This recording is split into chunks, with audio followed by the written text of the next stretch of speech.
నమస్కారం అండి. మనం ఈరోజు హైదరాబాద్లో ఉన్నాము. సో హైదరాబాద్లో సార్ ఆల్రెడీ కొంచెం పిల్లర్లు కట్టిన స్థలాన్ని తీసుకున్న తర్వాత మన ఛానల్ చూసి పిలిపించారు. సో దాన్ని సారు అభిప్రాయం ప్రకారంగా మనం కట్టించాము. సో ఇది వెస్ట్ ఫేసింగు. సో G+2 ఉంది. ఇంకా పెంట్ హౌస్ రెడీ చేస్తారు. సో వెస్ట్ ఫేసింగ్లో మీకు డోర్ ఎక్కడ వచ్చింది, గేట్ ఎక్కడ వచ్చింది, బేసిక్గా కొన్ని మార్పులు కూడా ఆయన చేసుకున్నారు మనం ప్లాన్ ఇచ్చిన తర్వాత కూడా. సో నేను మీకు సార్ని పరిచయం చేస్తాను. ఒకసారి లోపలికి వెళ్ళి చూపిస్తాను మీకు. సో ఇది డోర్ యాక్చువల్గా ఇక్కడ రావాలి సెంటర్లో. సార్ ఈ డిజైన్ చేసుకున్నారు. సో కొంచెం జరిగిట్ వచ్చింది. సో దానికి ఈస్ట్లో యాక్సెస్ ఉంటుంది. సో అయితే నార్త్ ఫేసింగ్ మీకు చూపిస్తాను. అది మాత్రం సార్కి ఇక్కడ వరకే వచ్చింది లోపల. సారు వాళ్ళ ఆచారం ప్రకారంగా ఇక్కడ నాకు రూమ్ కావాలని వేసుకున్నారు. సో మనం నార్త్కి చూస్తే మీకు బయట వైపు నుంచి నేను చూపిస్తాను. నార్త్ ఎగ్జాక్ట్ సెంటర్ అన్నట్టు. నార్త్ ఎగ్జాక్ట్ సెంటర్ ఇది. 2 విండోస్. సో ఇది బెడ్రూమ్, దానికి డోర్ ఉంది, అటువైపు కిటికీ ఉంది. సో మనం ఇంట్లోకి వెళ్తే సో ఇది ఈస్ట్. సో ఈస్ట్ డోరు, దానికి యాక్సెస్. అది ఆగ్నేయంలో ఒక బెడ్రూము. సో మనం ఇట్లా బయటకు వెళ్తే అది క్యాలిక్యులేషన్ మాత్రం ఇక్కడ వరకే వచ్చింది సార్కి. సో ఇది సెంటర్ అన్నట్టు, వెస్ట్ ఆ గోడకి సెంటరు. సో సార్ ఏం చేశారంటే నాకు డిజైన్ డోర్ కావాలని దాదాపుగా డిజైన్ డోర్ అనేది కట్టుకున్నారు. డిజైన్ డోర్ ఇక్కడ కొంచెం ఒక ఫీట్ జరిపి పెట్టుకున్నారు. సో అబ్జెక్షన్ ఏమనేది మనం చేయలేదు. ఈ రూమ్ ఏదైతే ఉందో, సో ఇక్కడ ఇస్లామిక్ ఆర్కిటెక్చర్లో దాదాపుగా ఆచారాన్ని పాటిస్తారు. లేడీస్ జెంట్స్ ఒక్క దగ్గర కూర్చోరు చుట్టాలుగా వస్తే కానీ. సో వాళ్ళకి సపరేట్గా నాకు రూమ్ కావాలని సారు కట్టేసుకున్నారు, నాకు చెప్పలేదు, కట్టేసుకున్నారు. సో నేను అడిగాను, అంటే మాకు ఆచారం ఇంపార్టెంట్ అని. సో ఈ రూమ్ని కట్టుకున్నారు. బేసిక్గా ఇక్కడ వరకే ఆయాది వచ్చింది. సో స్క్వేర్ ఇచ్చాము. సో మిగతాది మాత్రం సార్ అభిప్రాయం ప్రకారమే కట్టడం జరిగింది. సో మనకు పైన ఫ్లోర్స్ ఉంటాయి, చూపిస్తాను. సో పైకి వెళ్దాము. సో కొన్ని సారు ఏదైతే అభిప్రాయం ఉందో అభిప్రాయం ప్రకారం అయితే తీసుకున్నారు. ఇది ఎగ్జాక్ట్ సెంటర్ వెస్ట్. ఇది చూడండి. సో వెస్ట్ సెంటరు ఇటువైపు నుంచి చూపిస్తాను, అది చూడండి. సో ఇక్కడ 2 పోర్షన్లు ఉన్నాయి.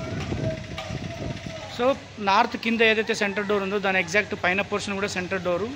యాక్సెస్కి అటువైపు కూడా సెంటర్ డోర్ ఉండి విండోస్ అనేది ఇవ్వడం జరిగింది. సో పైకి వెళ్దాం.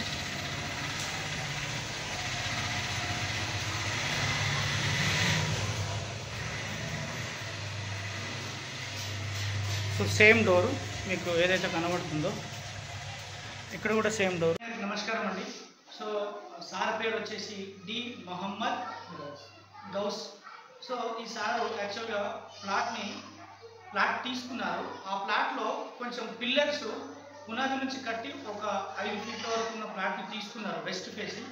సో వీరికి వెస్ట్ ఫేసింగ్ చాలా ఇంపార్టెంట్ కాబట్టి. అయితే దీంట్లో ఏదైతే ప్రీవియస్గా వచ్చిన ప్లాన్ ఉందో ఆ ప్లాన్ ప్రకారంగానే కన్స్ట్రక్షన్ చేద్దామని అనుకున్నారు. సో వీరి యొక్క కజిన్కి నేను ఆల్రెడీ G+2 బిల్డింగ్ని నేను కట్టించాను రెంట్ పర్పస్ సెంటర్ డోర్లతో. సో అది ఆయనకి బాగా కలిసి రావడంతో ఆయన రిఫర్ చేశారు గౌస్ గారికి. సో అదేవిధంగా ఛానల్ చూసేవారు. సో పిలిపించారు, సార్ నా పరిస్థితి ఈ విధంగా ఉంది, ఇట్లా ప్లాట్ ఉంది, దీన్ని ఎట్లా చేంజ్ చేద్దామని అంటే నక్షత్రాలకు తీసుకున్న తర్వాత పేరుకున్న మొదటి అక్షరానికి నక్షత్రం తీసిన తర్వాత ఆయాది వచ్చింది, నార్త్ ఫేసింగ్ వచ్చింది. సో నార్త్ ఫేసింగ్ ఆయాదికి సెంటర్ డోర్ పెట్టించాము. సో మీరు ఏదైతే చూసారో నైరుతిలో ఒక రూమ్ ఉంది కదా, ఆ రూమ్ వచ్చేసి వారి ట్రెడిషన్ ప్రకారంగా కట్టుకోవడం జరిగింది. సో అది వారు దానికి ఇంపార్టెన్స్ ఇస్తున్నారు. సో నేను దాదాపుగా మీరు ఆయన మాటల్లో వినండి. మీనా వాస్తు బిల్డింగ్ కన్స్ట్రక్షన్ అది ఏదైతే స్టార్ట్ అయిందో అప్పటి నుండి ఇప్పటి వరకు మీనా వాస్తులో మేము ఏదైతే సర్వీస్ ఇస్తామో మీకు దాదాపుగా మీ బిల్డింగ్ మేము ఎన్నిసార్లు వచ్చి ఉంటాం సార్, మా సబ్స్క్రైబర్స్కి చెప్పండి. సో దాదాపుగా ఈ ఏదైతే హైదరాబాద్ నుంచి మనం టూర్స్ ఏదైతే తీస్తామో టూర్స్ వెళ్ళేటప్పుడు ఎన్ని కస్టమర్స్ యొక్క హౌసెస్ నడుస్తున్నాయో ప్రతి హౌస్ని చూసుకుంటూ 1/2 అవర్ టు 1 అవర్ చూసి మాట్లాడుతూ ఏదైనా తప్పు జరిగిందో తెలుసుకుని వెళ్తుంటాం. అది ఎవరిదైనా సరే దాంట్లో దాదాపుగా ఎంతమంది క్లయింట్స్ అయినా ఉండని ఆ వేలో అందరూ చూసుకుంటూ వెళ్తాం.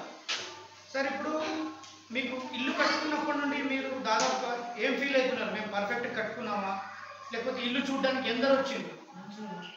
సో దాదాపుగా నేను సార్ నాకు రాగానే కార్తీక్ గారు అన్నారు, సార్ ఇల్లు చూడడానికి ఎక్కడెక్కడి నుంచో చాలామంది వచ్చారు సార్ ఈ సెంటర్ డోర్తో కట్టుకోవడం ద్వారా. సో బేసిక్గా ఇప్పుడు అన్ని కార్నర్ డోర్లు అయిపోయినాయి. సో చాలామంది ఇప్పటివరకు వచ్చారు చూడడానికి అంటే నేను కొంచెం ఫీల్ అయ్యాను, హ్యాపీగా ఫీల్ అయ్యాను. ఎందుకోసం అంటే ఈ బిల్డింగ్కి ముందు వైపు అటువైపు east facing centre door building G+3 ఉందండి. సో ఈ ఏరియాలో అది ఒకటి మాత్రమే ఉంది, దాని తర్వాత ఈ బిల్డింగ్ మాత్రమే ఉంది.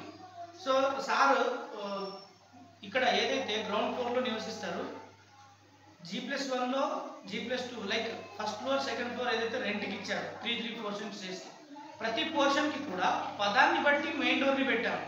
సో బిల్డింగ్ ఎగ్జాక్ట్కి నార్త్కి ఏదైతే సెంటర్ డోర్ వచ్చిందో దానికి ఫస్ట్ ఫ్లోర్లో విండో ఇవ్వడము, దానిలో ఇంకో విండో ఇవ్వడం, కానీ డోర్ ఇవ్వడం అనేది రాకూడదు. సో ఆ విధంగా చేస్తూ పదాన్ని క్యాలిక్యులేషన్ చేస్తే ప్రతి పోర్షన్కి కూడా పదాన్ని బట్టి మెయిన్ డోర్ ఇచ్చాము. సో మీరు ఇప్పుడు ఈ గృహ యజమాని ఎవరైతే ఉన్నారో ఆయన మాటల్లో మీనా వాస్తు సర్వీసెస్ గురించి మీరు వినండి. సార్ మీకు మా సర్వీస్ ఎట్లా అనిపించింది? మేము పర్ఫెక్ట్ సర్వీస్ ఇచ్చామా మీరు పే చేసిన ఫీజుకి? సో ఏదైతే మీరు ఫస్ట్ మా దగ్గరకు వచ్చారో ఆ రోజు ఎలాగైతే మీతో కంటిన్యూగా మాట్లాడామో, ఏ విధమైన విధానం పాటించామో ఇప్పుడు కూడా అదే విధానంగా మాట్లాడామా? దాదాపు మీరు ఎన్నిసార్లు మాకు ఫోన్ చేసి కాంటాక్ట్ అయ్యారు? కొంచెం దగ్గరకు రండి, వాయిస్ వినబడుతుంది. 2-3 సార్లు ఫోన్ చేసినప్పుడు వచ్చి చూసుకున్నారు అని చెప్పి. సో దాదాపుగా మీరు డౌట్ వచ్చినప్పుడు ఎన్నిసార్లు ఫోన్ చేశారు ఈ బిల్డింగ్ స్టార్ట్ అయినప్పటి నుంచి ఇప్పటి వరకు? నేను ఒకసారి 2 సార్లు చేయొచ్చు. సో సారు ఫోన్ చేసిన ప్రతిసారి కూడా రిప్లై అనేది పర్ఫెక్ట్గా ఇవ్వడం జరిగింది. ఎందుకోసం అంటే ఇప్పుడు సమాజంలో ఆ విధంగా జరగడం లేదు. సో మీరు దాదాపుగా నా ప్రతి సబ్స్క్రైబర్ కానీ లేదా నా ప్రతి క్లయింట్ కానీ ఎక్కడైతే నాతో కంప్లీట్ సర్వీస్ తీసుకుంటారో వాళ్ళకి ఇల్లు మొత్తం కంప్లీట్ అయ్యి ఇలా గృహప్రవేశమై నివసిస్తున్నప్పటికి కూడా ఏదైనా డౌట్స్ ఉన్నా ఏదైనా ఉన్నా మేము ఫస్ట్ ఏ విధంగా మీ దగ్గరికి వచ్చామో ఆ విధంగానే మీకు సర్వీస్ ఇవ్వడం జరుగుతుంది మీనా వాస్తులో. సో దాదాపుగా మీరు ఏదైతే ఇప్పుడు గృహం అయితే ఏదైతే కట్టుకున్నారో మీరు మొత్తం రెంట్కి ఇచ్చేసారు, మీ కుటుంబ సభ్యులతో ఇక్కడ నివాసం ఉంటున్నారు. సో ఇప్పుడు గృహప్రవేశం ఎన్ని రోజులు అయింది సార్? అంటే లైక్ మీరు దీన్ని ఓపెన్ చేసుకొని ఫంక్షన్ చేసుకొని ఎన్ని రోజులు అయింది? సో సార్ ఈ గృహాన్ని ఓపెన్ చేసుకొని ఈరోజు 30 జూలై 2024 ఈ రోజుకి 2 months అయింది సార్ గృహప్రవేశం చేసుకొని. సో ఇక్కడ ఈ హైదరాబాద్లో. సో దాదాపుగా మీ ఫీలింగ్ ఏంది? ఇల్లు అనేది పర్ఫెక్ట్గా వచ్చిందా, లేకపోతే ఎవరైనా లేదు ఇటు డోర్ పెట్టుకోవాలని ఎవరి సలహాలను విన్నారా? సో సార్ మాటల్లో మీరు వినొచ్చు, ఇల్లు అనేది పర్ఫెక్ట్గా వచ్చిందని ఆయన వేరే వారితో పరోక్షంగా విన్నారు, ఇల్లు అనేది బాగా కట్టారు వీళ్ళు అని. సో మీకు ఇలాంటి సర్వీస్ కావాలనుకుంటే మీరు మీనా వాస్తుని మీరు సంప్రదించవచ్చు. ధన్యవాదాలు.